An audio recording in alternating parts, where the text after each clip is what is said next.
Mes très chers frères, mes chères sœurs, il se passe quelque chose aujourd'hui de particulier, de pernicieux. C'est que nous avons envie de se dire oui pour certaines fois de mauvais motifs. Et si l'on a de la chance de vie d'être puissant, d'être alterne, c'est-à-dire de se trouver selon un mode de vie qui n'est pas forcément toujours bien affirmé, bien mis en scène ou je ne sais quoi encore, bien légal, il faut se dire toujours que nous devons être cléments. Nous devons nous dire ce qui est dur parfois.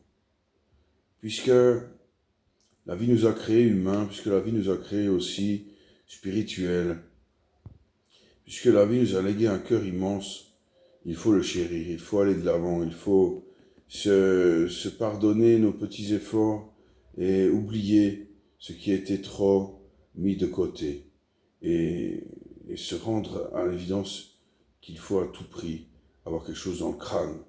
Parfois, certaines personnes vivent dans l'oisiveté et c'est dur pour d'autres de se dire est-ce qu'ils sont légers, est-ce qu'ils sont, comme on dit, à côté de la plaque, ou est-ce qu'ils sont vraiment nés comme ça? Et ça, c'est mes lépreux à moi. C'est ce que je prends dans mon cœur et que je dis, ils n'ont peut-être pas grand-chose à défendre, mais au moins ils sont là. Et c'est le b.a.-ba. Alors, messieurs, dames, si vous avez quelque chose à dire, eh bien, n'hésitez pas à prier.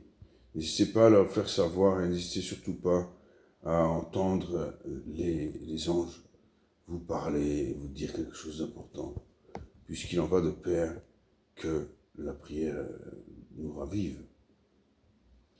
Alors, bien sûr, il y a de quoi dire, hein. Il y a toujours de quoi tirer des ficelles, tirer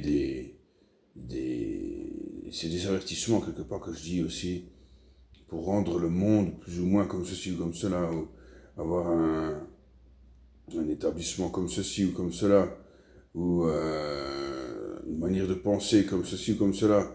Mais il faut aussi rester naturel.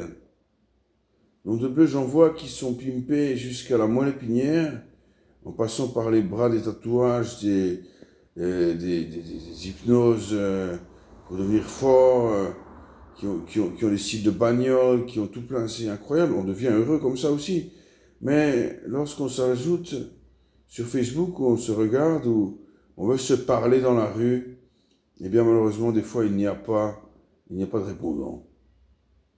Les gens se disent oui, heureux, et puis se tiennent pour mis à part, se tiennent pour un peu divulguer d'une société qui n'est pas forcément bonne, après simplement 3 minutes de parole. Alors c'est pas bon, ça, il faut avoir du soutien, il faut avoir de l'intériorité, il faut avoir de l'être. Et c'est là qu'on en voit la sincérité des propos de l'homme. Et bien sûr, l'honnêteté de la femme.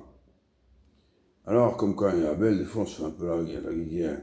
On choisit plutôt l'aîné, l'autre, et ça donne des répercussions dans la vie. Mais n'oubliez pas, non plus, de vous aimer. N'oubliez pas de vous ouvrir. Et c'est ainsi, et c'est ainsi. Et il ne faut pas dire non. Hein. Une fois qu'on est ajouté à notre vie, une fois qu'on est de bonne chance avec la vertu, une fois qu'on a trouvé son mode de vie, il faut foncer. Voilà. Et puis n'oubliez pas qu'on entend les cloches tous les heures. C'est pas pour rien qu'on est une société, notamment ici qui est chrétienne. Hein. Donc on partage ce qu'on sait, ce qu'on a dans la vie et ce qu'on imagine. Donc n'oubliez pas de rester simple, de rester fidèle et d'avoir de quoi vivre sa vie sainement, en toute compassion et en toute vertu. Voilà. Avec amour, votre Nicolas. Au revoir.